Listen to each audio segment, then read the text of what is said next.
네, 오늘 함께 나누실 말씀의 제목은 우리에게 더 중요한 것, 우리에게 더 중요한 것이라는 제목으로 이제 말씀을 나누려고 하는데 제목이 참 중요합니다. 우리에게 진짜 중요한 것, 그러니까 다 중요하죠. 그러니까 우리가 살아가는 날 동안 안 중요한 게 어디 있겠어요. 그래서 우리가 정말 헷갈리는 게 뭐냐면 가장 중요한 것과 덜 중요한 것의 차이를 너무 우리가 헷갈리는 거예요. 그래서 오늘은 우리가 이게 진짜 우리에게 중요한 것이 뭔지 그걸 좀 나누려고 하는데요. 지금도 잊지 못합니다. 제 중학교 담임 선생님이 이제 독일어 선생님이셨는데 이분이 독서 광이었어요. 근데 이분이 신기한 게 뭐냐면 책을 손에서 놓지 않는 분인데 살면서 가장 많이 읽은 책이 어떤 책이냐면 그 성경책이었어요. 그래서 그 당시에 저는 목회자 자녀인데도 저도 알지 못하는 저런 구절이 성경에 있었나 싶은 이제 성경의 구절을요 유창하게 말씀하시는 거예요. 줄줄줄줄. 그러면 한번 생각해 보세요. 어떤 책이든 그 책이 써진 목적이 있거든요. 여러분 성경 읽을 때 내 마음대로 읽으면 안 됩니다. 이게 초창기에 우리가 큐티 할 때 이 큐티가 처음에 비판을 받았던 이유가 뭐냐면 자기 맘대로 읽는 거예요. 주관적으로. 그래서 그게 수정되고 수정되다가 이제 오늘날까지 온 건데 어떤 책에는 그 책이 써진 목적이 있어요. 그런데 성경책도 목적이 뚜렷해요. 그러면 여러분 성경 읽을 때 성경책의 목적이 뭡니까? 이 요한복음을 보면 아들 예수님이 하나님의 아들인 것을 믿으라고 쓴 책이 성경책이에요. 그래서 여러분 성경책 제대로 읽었으면 그 끝에서 예수님 만나야 돼요. 그러니까 성경책을 읽었는데 예수님이 누군지를 모르고 예수님 못 만났으면 잘못 읽은 거예요. 그런데 신기한 게 뭐냐면 저희 그 담임 선생님이 가장 좋아하는 구절이 가이사의 것은 가이사에게 하나님의 것은 하나님에게 이 구절을 가장 좋아하셨는데 이걸 얘기하면서 맨날 하시는 말씀이 뭐냐면 야 세상이 공평해야 된다 도둑질하면 안 된다 네 건 네 거 내 건 내 거 이게 구분이 정확해야 된다 맨날 이렇게 옳고 그름만 얘기하는 거예요. 맨날 거기서 도덕하고 교훈 말고는 아무것도 없는 거예요. 정작 성경의 주인공인 예수님에 대해서는 한마디도 못 하시는 거예요. 결국 저희 담임 선생님은 예수님을 못 만났습니다. 여러분 이렇게 성경책을 그 중요한 성경책을 읽는데도 뭐가 중요한지 깨닫지 못하는 사람은 어떤 고난과 사건이 와도 깨닫는 게 안 돼요. 여러분 이 뭐가 중요한지를 아는 것은 굉장히 중요합니다. 여러분 우리에게는 항상 더 중요한 것과 덜 중요한 것이 있는데 그 차이를 기가 막히게 아는 것이 그 지혜라는 거죠. 왜냐하면 덜 중요한 일을 위해서 시간과 열정을 바친다면 우리는 실패할 뿐이기 때문입니다. 그러니까 이런 거죠. 본질이 있어요. 진짜 중요한 게 있어요. 그걸 해결하면 사실은 덜 중요한 것들은 진짜 중요한 게 해결됨으로 말미암아 자동적으로 해결되는 문제들이 많아요. 그런데 뭐 덜 중요한 것들에 매달리게 되면 이제 근본적인 문제가 해결이 안 되고 계속 제2, 제3의 문제가 이제 터져 나오는 거죠. 여러분 오늘 마태복음 15장 1절에서 20절 말씀은 우리에게 더 중요한 것과 덜 중요한 것이 뭔지 그걸 말해주는 거예요. 가르쳐 주시는 거죠. 그러면 이 본문이 이 말하는 더 중요한 것이 과연 뭡니까? 오늘은 이거에 집중해 주세요. 더 중요한 게 뭔지. 첫째로 손을 씻는 것보다 마음 씻는 게 더 중요합니다. 1절 2절입니다. 그때 바리새인과 서기관들이 예루살렘으로부터 예수께 나와 이르되 당신의 제자들이 어찌하여 장로들의 전통을 범하나이까 떡 먹을 때 손을 씻지 아니하였나이다. 그러니까 오늘 말씀도 보면 그냥 이 바리새인들이 요즘 말로 하면 이 꼰대인데 뭐든 곱게 보는 게 없어요. 뭐든. 그러니까 요즘 이제 꼰대라는 말을 이제 국어 사전에서 찾아보면 뭐든지 내가 하는 생각과 말이 옳다고 생각하는 나이 든 사람. 이걸 이제 꼰대라고 하더라고요. 그러니까 나이 들었다고 해서 꼰대가 아니에요. 항상 중심이 나요. 내가 다 옳다라고 생각하는 사람. 근데 바리새인들은 뭐든 곱게 보는 법이 없어요. 안식일에 이삭을 잘라 먹는다고 정죄하고 배고파서 떡을 먹는데 왜 손 안 씻고 먹냐고 트집을 잡는 거예요. 근데 이게 이제 왜 그러냐면 이유도 없이 그러는 게 아니라 이게 당시 전통이었어요. 이 중동 지방에는 흙먼지가 많고 식사 때 도구가 아니라 손을 사용해서 먹기 때문에 늘 손을 씻는 게 전통이었거든요. 그런데 이 유대인들이 전통에 대한 집착이 얼마나 강하냐면 예를 들면 이런 사건이 있었어요. 이 아카바의 한 랍비를 감옥에 넣어두고 이 소량의 물을 줬거든요. 여러분 그 당시는 지금도 그래요. 중동은 물이 생명이에요. 우물이 끊어지면 끝나는 거예요. 그래서 감옥에 넣어놓고 죽지 말라고 소령에 물을 줬는데, 여러분 그러면 잘 보세요. 물이잖아요. 물로 해야 되는 제일 중요한 일이 뭡니까? 제일 급한 일이 뭐예요? 마셔서 생명을 보존하는 거죠. 그게 물의 제1의 목적이죠. 그런데 그 랍비가요, 전통 지키겠다고 물 줬더니 손 씻은 거예요, 진짜로. 그래서 탈수로 죽었습니다. 여러분 지금 물이 없어서 죽을 지경인 상황에서 목을 죽이는 게 중요합니까? 손 씻는 게 중요합니까? 그런데 전통에 매여 있으니까 진짜 중요한 게 뭔지 분별이 안 되는 거예요. 여러분 계속 설교 들으시면서 내 이야기로 들으셔야 되는 거예요. 마찬가지로 예수님은 병든 자 고치시고 사람 살리겠다고 부지런히 다니고 계시는데, 바리새인들은 와가지고 하는 말이 뭐냐면, 왜 손을 안 씻으세요? 이타락을 하면서 시간을 낭비하고 예수님을 계속 천대하는 거예요. 여러분 마찬가지로 여러분이 오늘 교회 오셨거든요. 그러니까 교회 오는 건 목적이 있는 거예요. 교회는 교회에 와야만 얻게 되는 게 있는 거예요. 그걸 성취하지 못하면 교회를 와도 그냥 사실 시간 낭비예요. 근데 여러분, 교회 오는 것의 특권이 뭡니까? 예수 믿는 사람의 특권이 뭐예요? 여러분 세상의 모든 종교는요, 거길 가잖아요. 세상 모든 종교의 중심은 율법이고 옳고 그름이기 때문에 죄 앞에서 모든 종교는 용서가 없어요. 죄를 지었으면 상응하는 벌을 받는 게 모든 종교의 시스템이에요. 그래서 다른 종교는 그걸 업보라고 하기도 하고 인과응보라고 하기도 하는 겁니다. 그런데 여러분 하나님은 용서라는 시스템이 있는 분이에요.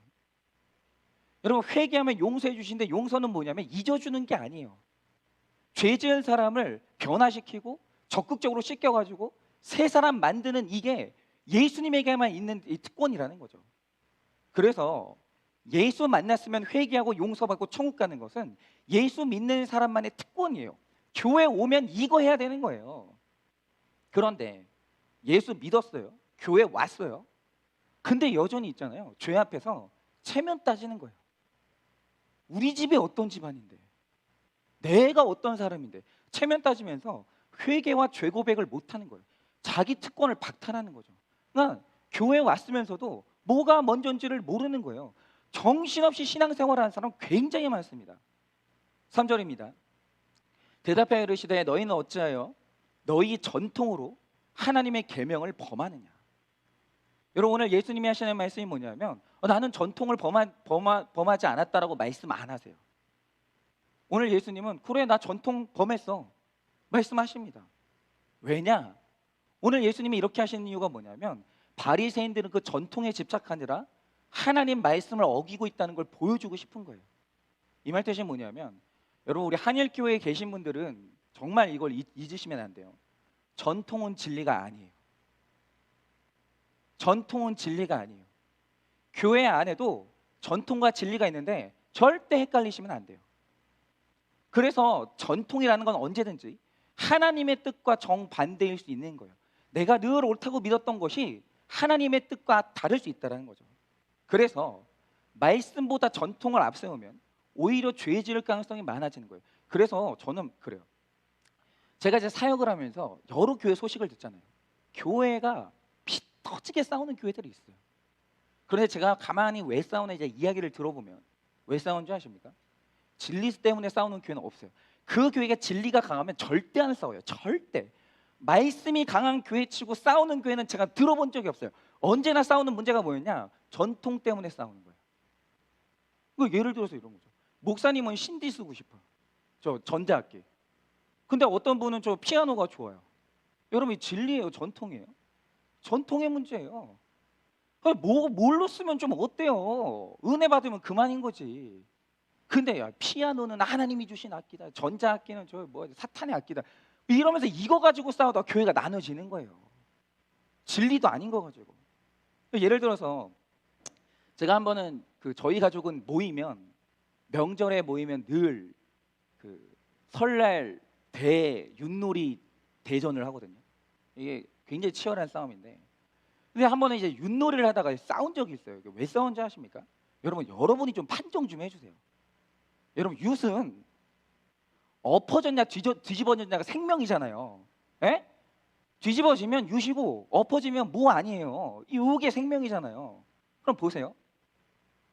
유시 뒤집어졌다고 할 때 바닥에서 조금만 또 뒤집어진 거예요? 아니면 반 이상 넘어가야 뒤집어진 거예요? 여러분 뭐가 정답이에요?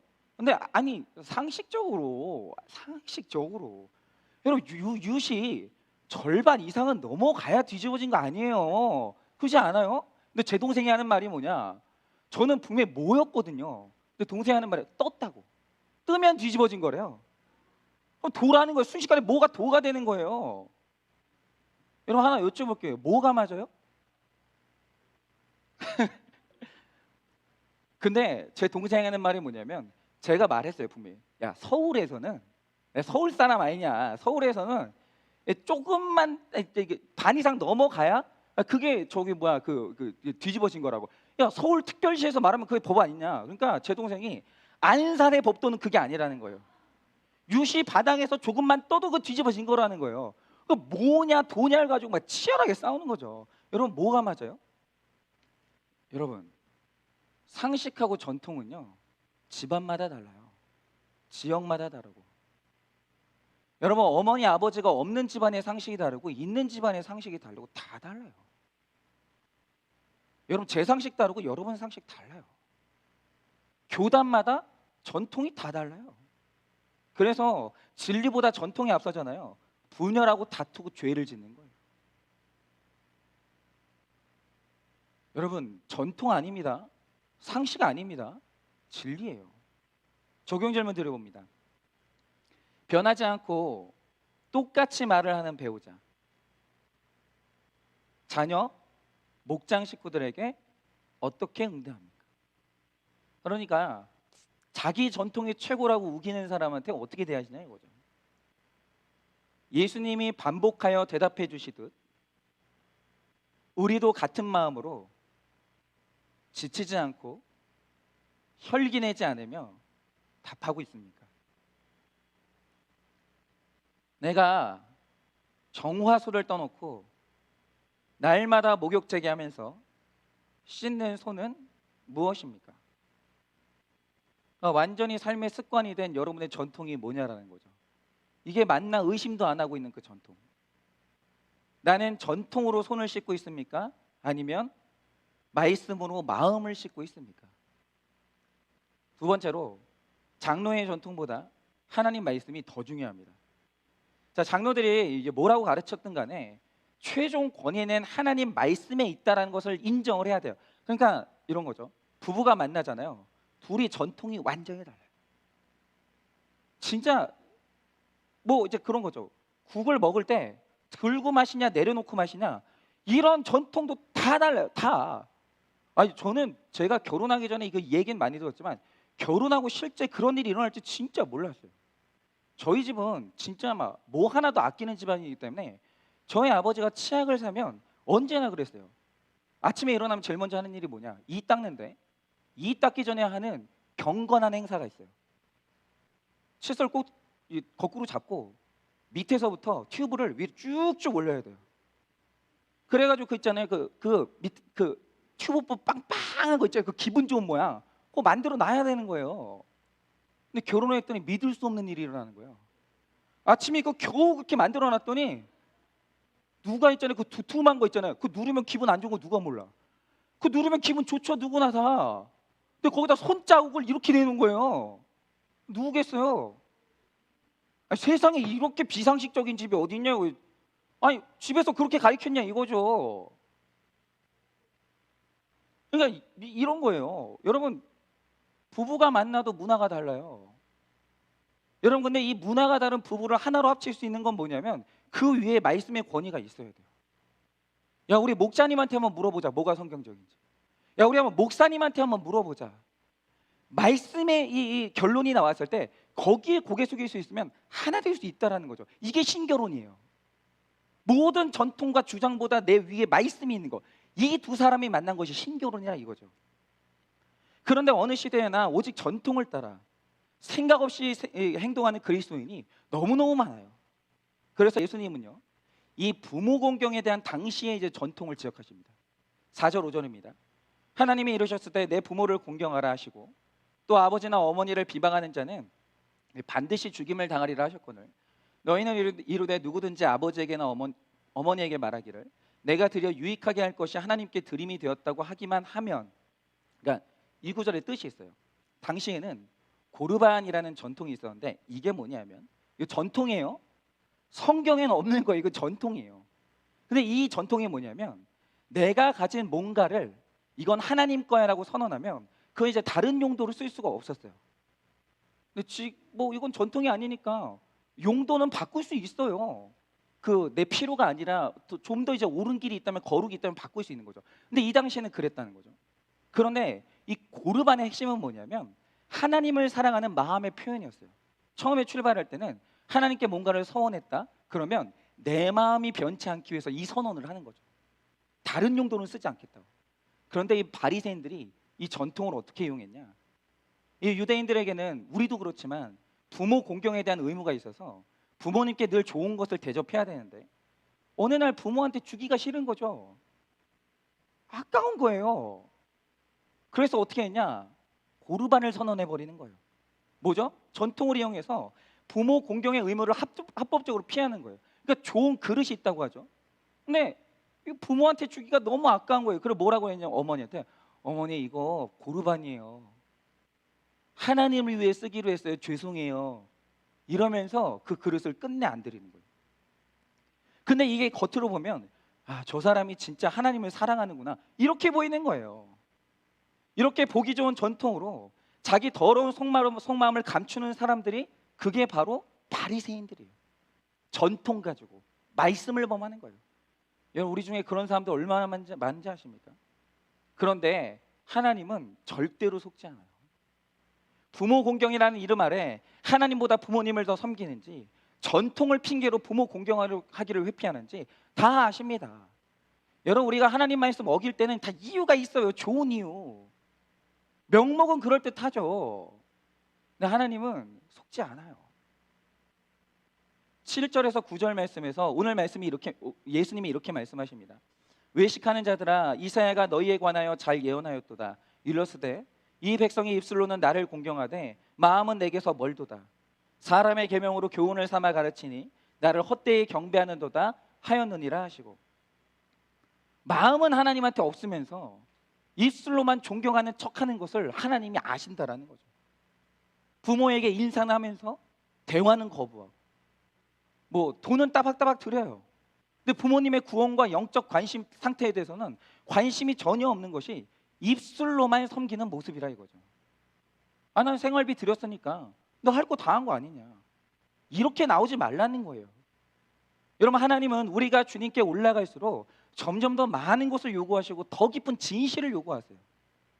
여러분 생활비 다 드리고 때마다 인사를 가도 내가 부모님의 구원을 위해서 부모의 말을 경청하고 있는지, 같은 이야기를 수없이 반복해도 다 대답해 드리고 있는지 오늘 예수님이 보고 계시다라는 거죠.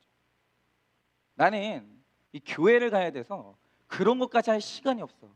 이렇게 말하는 것은 교회 일과 주의 일을 분간을 못하는 거예요. 그러니까 제가 이번 주에도 도대체 왜 그런 꼴을 하고 TV에 나온지 난 이해를 못하겠는데 딱 그러는 거예요. 집에 갔더니 이 집이 완전 쓰레기장이에요. 완전 쓰레기장. 근데 저는 이렇게 생각해요. 남편과 아내가 둘 다 일을 하고 있어요. 맞벌이에요. 그건 난 솔직히 이해는 가요. 여성이나 남성이나 그렇게 피곤하게 밖에서 일하고 와가지고 어떻게 완벽하게 집안을 꾸며요? 그건 말도 안 되는 거죠. 저는 솔직히 좀 이해 가거든요. 근데 아내는 직업이 없어요. 전업주부. 그리고 이 남편이 밖에 나가서 이제 일을 하고 돌아오잖아요.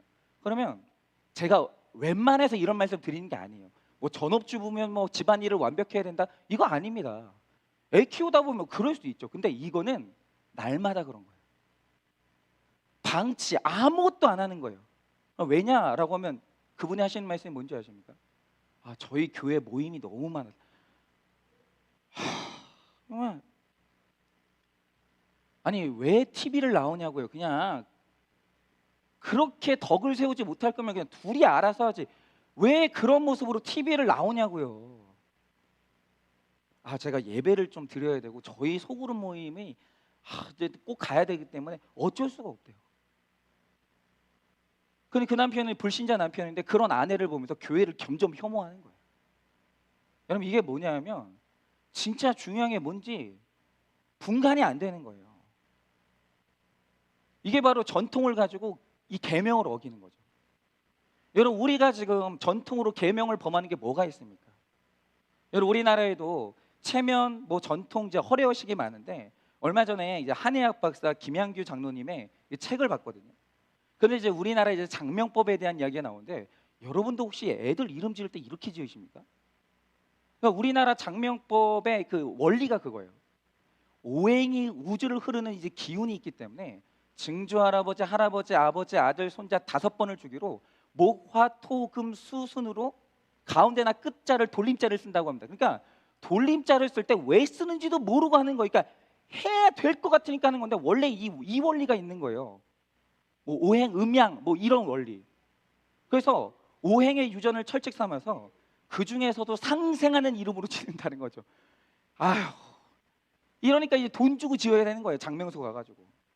근데 영문도 모르고 이 법칙에서 벗어나서 애들 이름 지으면 큰일 나는 줄 알고 그렇게 장명을 해요. 근데 그렇게 장명했던 집이 어느 집이냐? 우리 집이에요. 목회자 가정도 그렇게 지는 거예요. 돌림자로. 여러분 무엇보다 큰 문제는 이 크리스천 중에서도 오행의 법칙에 눌려 살고 여러분 혹시 이사할 때 아직도 뭐 손 없는 날 그 따지시는 분들이 있습니까? 여러분 교회 다닐 때는 귀신은 없는 거예요. 손 있는 날 골라서 그날이 싸니까. 근데 거기서 벗어나지 못하는 사람이 너무 많은 거예요. 그 전통에서. 그런데 이 김양규 장로님이 지적한 게 뭐냐면 오행이 우주를 변화시킨다고 하기는 하지만 궁극적으로 누가 변화시키는지 그 주체가 없대요. 여러분 우리는 늙을 수밖에 없어요. 그리고 우리 힘으로 머리털 하나 시계 검게 할 수가 없어요. 저도 얼마 전에 깜짝 놀란 게 뭐냐면 저는 굉장히 그 동안이라고 생각하거든요.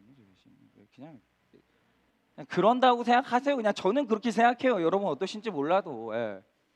근데 제가 깜짝 놀란 게 뭐냐면 어느 날부터 코 속에 코털이 하얀 털이 나는 거예요.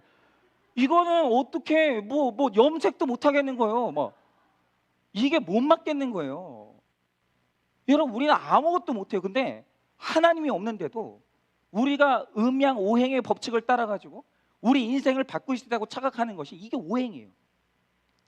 그러니까 뭐 이런 걸 믿으면서 이름을 짓는 것이 얼마나 헛되냐 이거죠. 얼마나. 근데 지금 그리스도인들도 이런 분들 되게 많아요. 심지어는 권사님 장로님들이 점집 가는 분들이 되게 많대요. 제가 요즘 일이 안 풀려가지고 그런데 제가 왜 이럴까요? 그러면 무당이 그런다는 거예요. 교회 나가라고. 아니 우리가 점집 가가지고 그런 얘기 들어야 되겠습니까? 여러분 그래서 이런 것에 의해서 이름을 짓는 것이 얼마나 헛된 일인 줄 알아야 돼요. 여러분 그러나 성경도 이름을 정말 중요하게 생각하거든요. 하나님은 언제나 예수 믿고 새롭게 된 자들에게 새로운 이름을 주세요. 아브라함이 아브라함이 되었고 사레가 사라가 되었고 사울이 바울 됐어요. 그리고 이름을 바꿀 때마다 그 이름대로 인생이 됐어요. 그래서 이름은요 부르기 좋고 듣기 좋은 이름이 전부가 아니에요. 이름은 언제나 어떻게 지어야 되냐면 신앙 고백과 간증, 하나님에 대한 소원을 담아서 이름을 지으면 불리는 대로 되는 거예요. 이름이 중요하고 이름은 이렇게 지어야 된다는 거죠. 여러분 큰 자였던 사울이 작은 자 바울로 이름을 바꾸고 주의 종으로 살았어요. 마찬가지로 예수 믿는 우리는 팔자가 변해서 십자가 지는 부활의 신앙이 됐기 때문에 신앙 고백으로 이름을 지어야 된다는 거죠. 여러분 제 이름이 현성이거든요. 근데 제 이름의 성자가 무슨 성자인 줄 아십니까? 대부분 세상에서는 성을 무슨 성을 쓰냐? 이룰성을 써요. 그러나 저희 아버지가 제 이름에 성자를 붙여줄 때 그건 거룩할 성이었어요. 어질 현의 거룩할 성. 하나님 앞에 어질고 거룩하여져라. 제 아버지께서 이런 소원을 담아서 제 이름을 지어주셨어요. 근데 예전에는 그런가 보다 했는데 인생이 이름 따라가는 거예요. 부모가 내 이름에 부어준 축복대로 가는 거예요.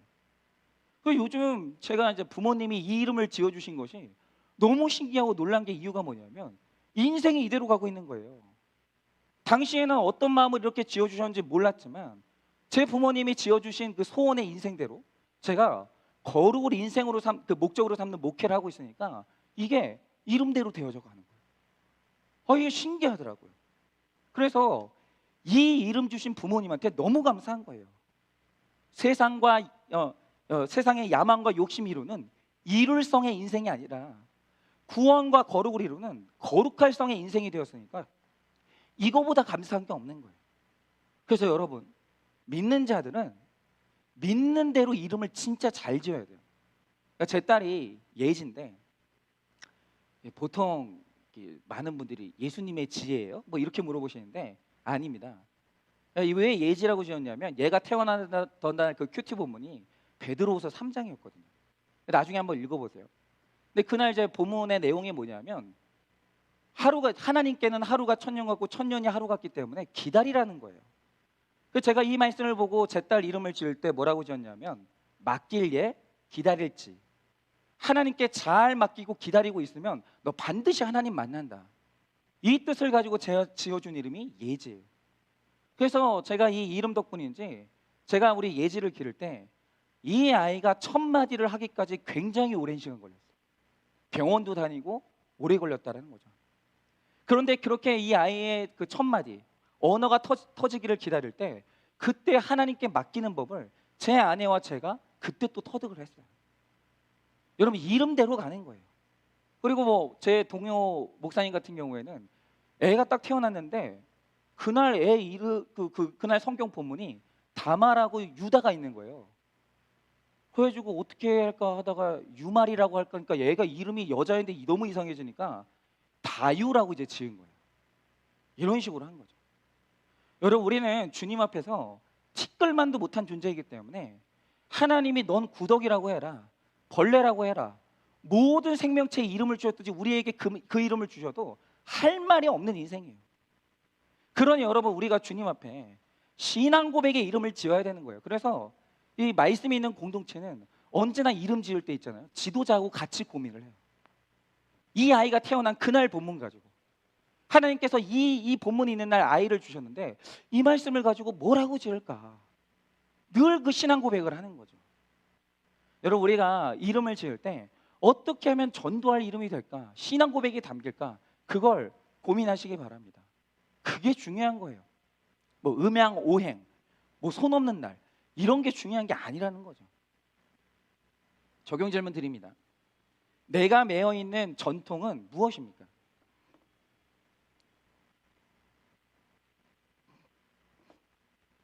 여러분이 매여 있는 전통은 무엇입니까? 저는 한동안 그게 되게 강했어요. 어디 여자가 저 큰일 날 뻔했습니다 진짜. 이 전통이 굉장히 저도 강했었거든요. 여러분이 매여 있는 전통은 무엇입니까? 예수님을 믿으면서도 결혼과 이사를 위해 나를 따로 잡고 자녀의 이름을 장명소에서 짓고 있지 않습니까? 신앙생활을 하면서도 하나님의 말씀보다 직분, 봉사, 은사 등을 따지면서 다른 것을 배제하고 있지는 않습니까? 세 번째로, 내가 심은 것보다 천국에서 심은 것이 더 중요합니다. 여러분, 우리는 하나님을 섬긴다고 하면서 지금 계속 뭐 심어요. 저도 심고 있습니다. 근데 바리새인은 뭐 심었냐면 계속 사람의 마음에 죄책감 심는 거예요. 책망을 심고. 여러분, 그 부모님들이 자녀 기를 때 수치심을 줘가지고 애들 움직이는 분들이 있어요. 두려움을 가지고 애들 움직이시는 분들이 있어요. 너 지금 그렇게 하다가는 너 인생 완전 망한다. 너 인생 있잖아 비참해지는 거야. 뭐 이런 식으로 있잖아요. 사람 마음에 악한 것을 심는 분들이 있어요. 근데 오늘 예수님은 어떻게 했냐면 부지런히 말씀 심는 거예요. 저는 부모님한테 제일 감사한 게 이거예요. 말씀 심어주신 거. 여러분, 많은 사람들이 하나님의 뜻이 아니라 자기 만족과 과실을 심습니다. 말씀, 기도, 봉사, 구제, 선교, 전도, 헌금, 가정, 성품의 변화, 이 직장생활, 이 모든 것들은 다 조화를 이루어야 되는데 손 씻고 고르반하면서 하나님께 헌금했으니까, 주일에 예배 드렸으니까 끝이라고 하는 거예요. 그 이후에는 뭐 적용이고 뭐고 이게 없는 거예요. 여러분 혹시 그러고 계시지는 않습니까?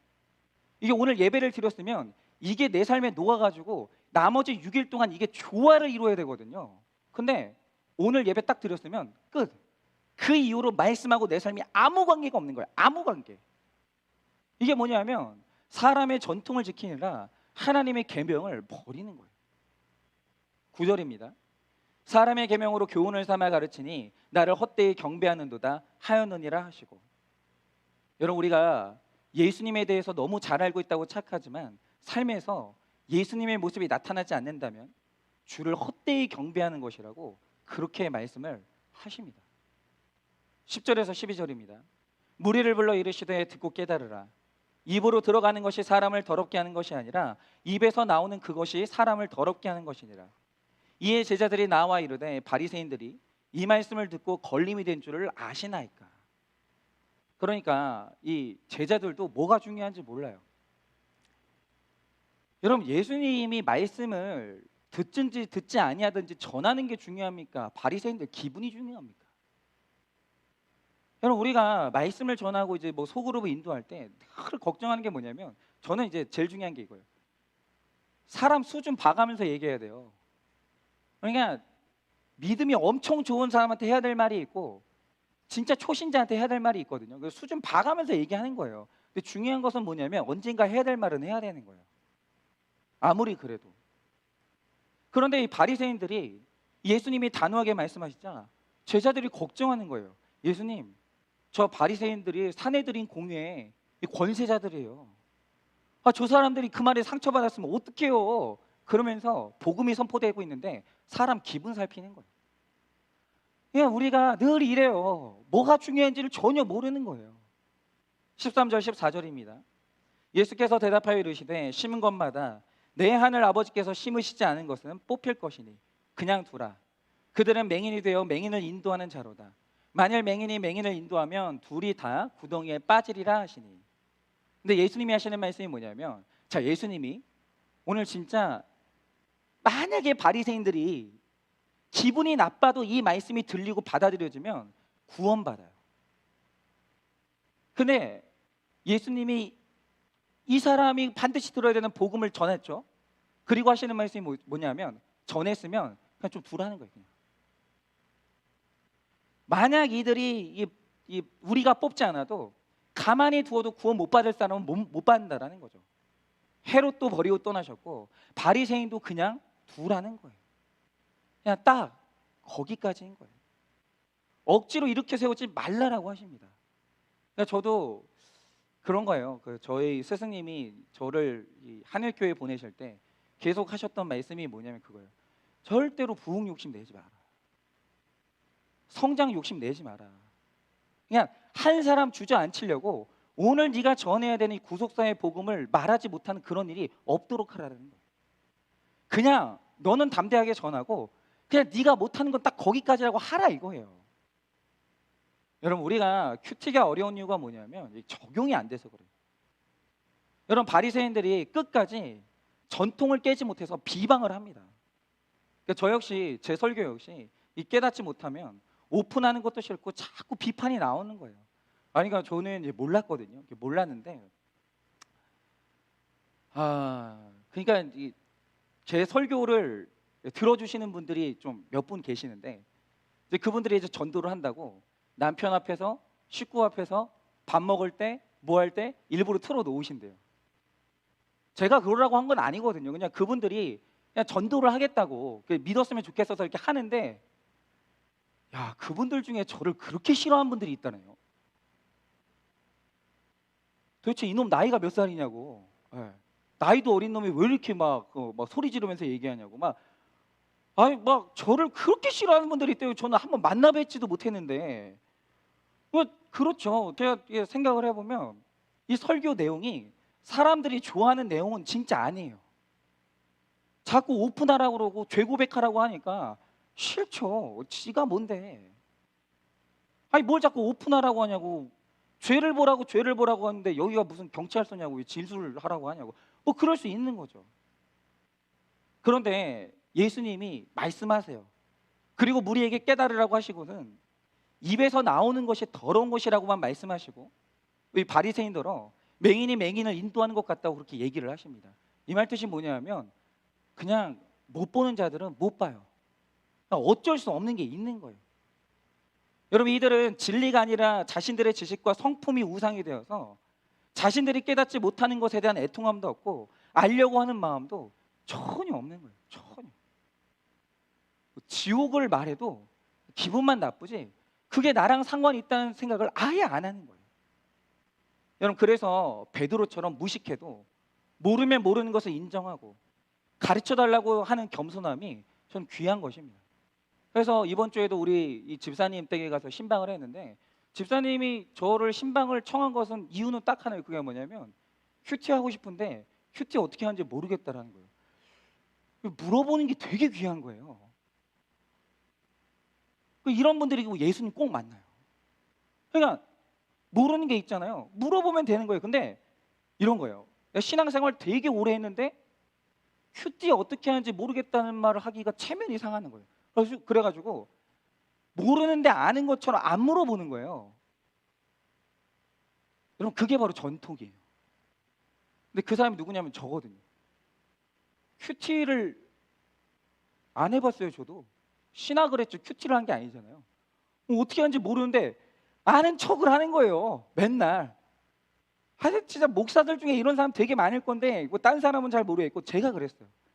이놈의 목사의 전통이 얼마나 가는지 큐티 할 줄도 모르면서 아는 척을 그렇게 하는 거예요. 죄도 못 봤으면서 목사님 저는 죄인입니다. 그래서 목사님이 안 속고 물어보시더라고요. 그러니까 어떤 죄인인데? 말이 막히는 거예요. 나 구체적으로 내가 무슨 죄인인지 나 본 적이 없으니까. 여러분, 15절 16절입니다. 베드로가 대답하여 이르되 이 비유를 우리에게 설명하여 주옵소서. 예수께서 이르시되 너희도 아직까지 깨달음이 없느냐. 여러분, 뭐가 중요하겠어요? 여러분, 우리가 이 말씀 앞에 나아오면서 수치심을 무릅쓰고 어린아이처럼 물어가면서 하나님 뜻을 아는 게 중요하겠습니까? 아니면 모르더라도 체면 지키는 게 중요하겠습니까? 여러분, 오늘 예수님이 무리를 불러서 교양 있게 듣고 깨달아라 하시고는 베드로에게는 어떻게 하시냐면 넌 아직도 깨달음이 없냐? 야단치시는 거예요. 그냥 이런 거죠.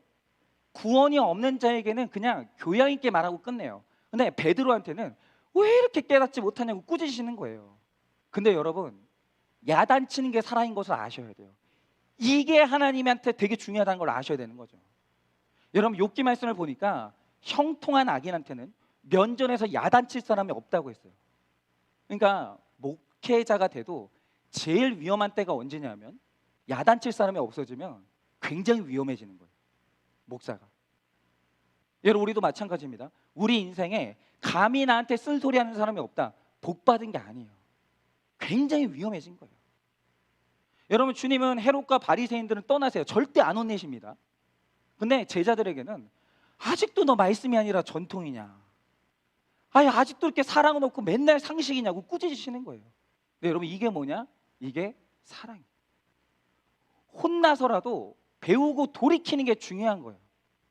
그래서 사실은 교회 안에서 제일 실력 있는 사람은 잘 혼나는 사람이에요. 근데 예수님이 이렇게 하시는 이유가 뭐냐면 이게 제자들이 편한 거예요. 진짜 편한 거예요. 그러니까 뭐 지금도 이제 소그룹 인도하시는 분들은 이 말 뜻이 뭔지 다 알아요. 지도자들은요, 제일 편한 사람이 누군지 아십니까? 영적인 사람들이에요. 혼내도 들을 줄 알고 돌이킬 줄 아는 사람들. 집사님은 아직도 왜 그렇게 깨닫지 못하세요? 누가 이렇게 나한테 쓴소리 한다면 내가 편한 사람이라고 그러는 거예요. 영적인 사람이라. 또 저 말 듣고 또 삐쳐가지고 또 교회 떠나지 않을까 조마조마하면 한마디도 못해요. 그렇게 좋은 소리 듣다가 일평생의 성화가 한 걸음도 진전이 안 되는 거예요. 그러니까 반면에 모든 걸 그렇게 잘하,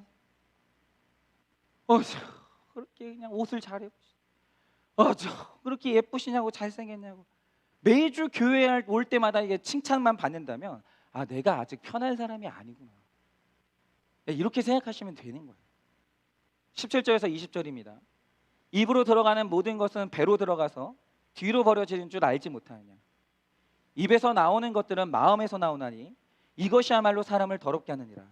마음에서 나오는 것은 악한 생각과 살인과 간음과 음란과 도둑질과 거짓 증언과 비방이니 이런 것들이 사람을 더럽게 하는 것이요 씻지 않은 손으로 먹는 것은 사람을 더럽게 하지 못하느니라. 여러분, 악한 바리새인들의 입에서 나오는 것들이 악한 생각, 살인, 간음, 음란, 도둑질, 거짓 증거, 비방입니다. 지금 이들이 뭐 전통은 다 어길지 이렇게 지킬지 몰라도 10계명은 싹 다 어기는 거예요. 여러분, 바리새인들이 아무리 성경을 많이 읽고 교회를 오래 다녀도 악하고 음란합니다. 여러분이 말씀이 전통을 이기지 못하면 지금 교회 안에 이런 일들이 얼마나 많은지 몰라요. 얼마나.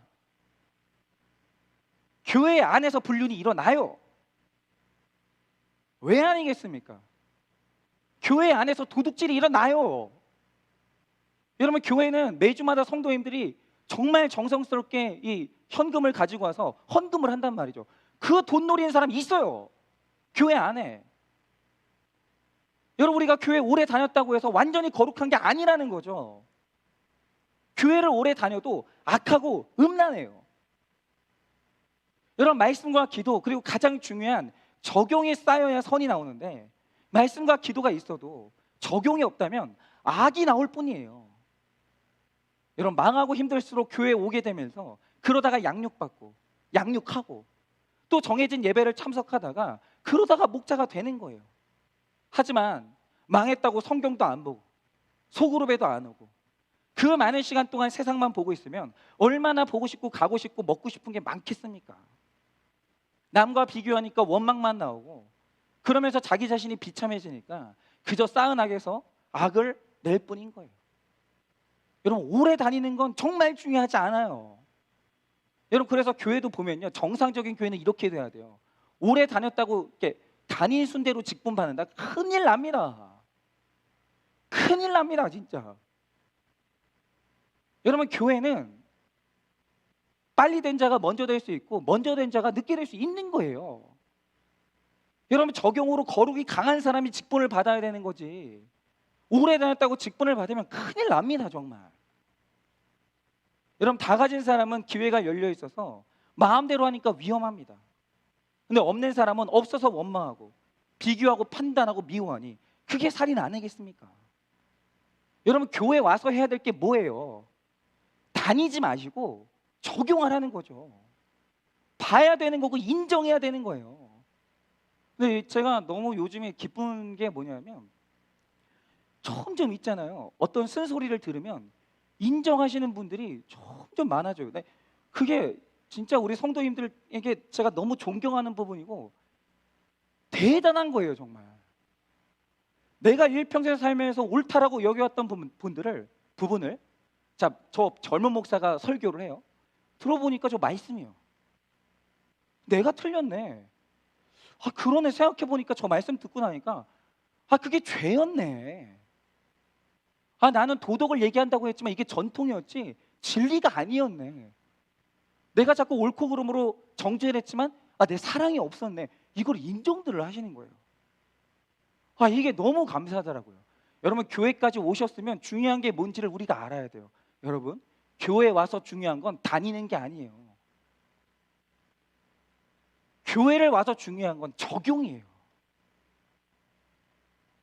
제가 정말 어저께 오늘 우리 장로님 기도도 그렇고 여러분 집밥 큐티 들어가셔서 어제 저희 장로님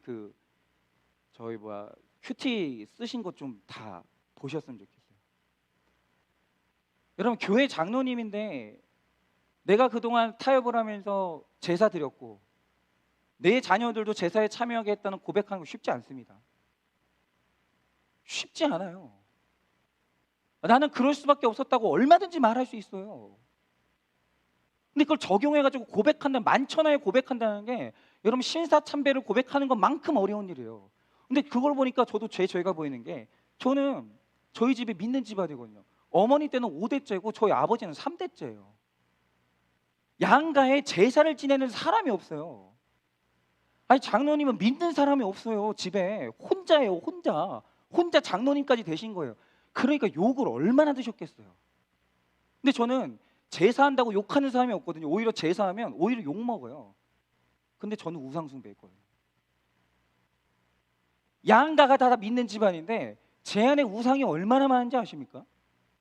그러면 양쪽 집안에 믿는 사람 아무도 없이 홀로 신앙생활하면서 어쩔 수 없이 그 우상 숭배했던 장로님하고 양쪽 집안이 다 말씀으로 길러준 제가 우상 숭배하는 거고, 누가 더 자기 죄가 커요? 제 죄가 훨씬 큰 거예요. 내가 어저께 그거 나눔을 보면서 얼마나 은혜를 받았는지 이거예요.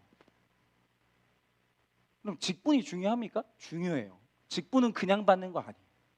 어느 교회에도 직분을 그냥 주는 교회는 없어요. 그러나 직분이 여전히 나는 아니라는 거죠. 여러분, 왔으면 손 씻는 게 아니라 마음 씻어야 돼요. 왔으면 다니는 게 아니라 적용해야 돼요. 우리는 그 길을 향해서 날마다 가는 거예요. 교회를 왔으면 이게 중요한 거예요. 여러분, 아이들 성적이 안 나온 것이 악한 것 아닙니다. 그런 자녀들을 보면서 너는 왜 그따위냐고, 도대체 왜 그 모양이냐고, 이런 분노와 욕이 더러운 거예요. 제가 우리들 교회에 있을 때 청소년 부서를 맡았었는데 한 청소년이 이런 나눔을 했어요. 그러니까 말씀이 있으면 청소년들도 이런 나눔을 하거든요. 중학교 2학년, 그러니까 이게 진짜 이게 김정은도 무서워서 안 쳐들어오지 않는다는 중학교 2학년인데 이런 고백을 했어요. 엄마는 성적에 대해서 늘 추궁을 하셨습니다. 저 나름대로는 최선을 다해 열심히 공부하는데도 엄마는 성적에 대해 겉으로 드러난 결과만 보고 늘 판단하십니다. 며칠 전 엄마에게 심하게 맞았을 때 내가 가출을 하면 엄마가 나의 소중함을 아실까라고 생각을 했습니다. 그런데 지난주 주일 예배 후 엄마가 갑자기 울면서 미안하다고 사과하시는 사건이 있었습니다. 괜찮다는 저의 말에 엄마는 고맙다고 하셨습니다. 그래서 저는 마음의 응어리가 녹아서 잘 지내고 있습니다. 중학교 2학년짜리가 이런 말을 해요. 인간은 신뢰의 대상이 아니라 기도의 대상이라는 것을 알았고 누구라도 말씀을 놓치면 실수할 수 있다는 것을 알았으니 어떤 환경에서도 말씀을 붙잡도록 노력하겠습니다. 이 엄마는 대단한 분이에요. 진짜 대단한 분이에요. 여러분, 우리 중에 자녀 성적에 대해서 욕심 없는 사람 누구 있어요? 돈 욕심 없는 사람 누가 있어요? 여러분, 이 악하고 음란한 세상에 남자들 중에 성적으로 음란으로 안 넘어진 사람 누가 있어요? 근데 중요한 건 그게 아니라 울면서 미안하고 사과할 수 있는, 회개할 수 있는 이 적용이 있잖아요. 이 어머니는 대단한 분이고 이 자녀는 이 엄마 만난 거를 일생의 이 은혜로 알아야 돼요. 어떻게 이렇게 적용하는 엄마를 만날 수 있냐고요.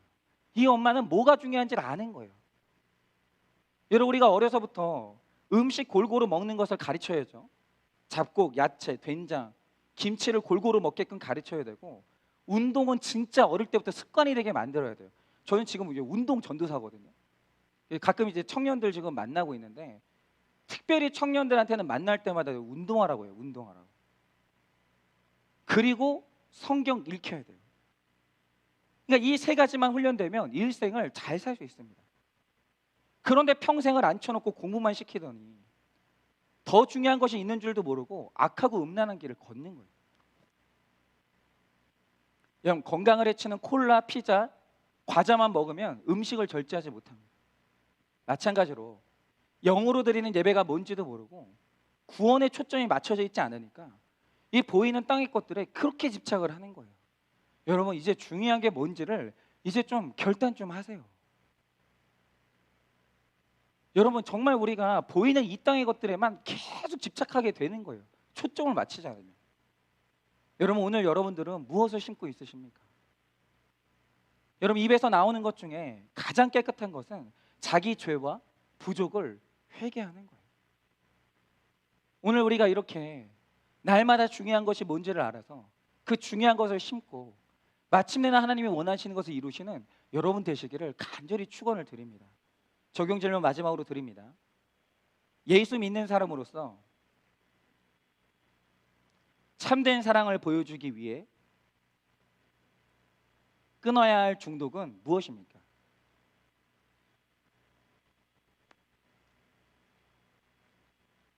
오늘 적용해야 될 게 뭐냐 이거죠. 참견 중독. 아, 요거 있더라고요.